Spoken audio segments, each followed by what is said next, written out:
The EverTech Shotgun Shell Dual Flame Lighter.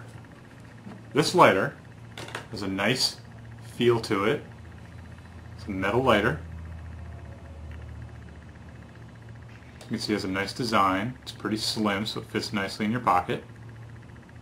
On the bottom of the lighter is your refill valve and your adjustment knob. This lighter is unique. When you open it up, it has a traditional flint roller. You have a nice, strong, soft flame. When you push this button here, it converts into a pencil butane torch. When you release the button, it goes back to the soft flame. Just close the cap to extinguish it. This is the EverTech Shotgun Shell Dual Flame Lighter.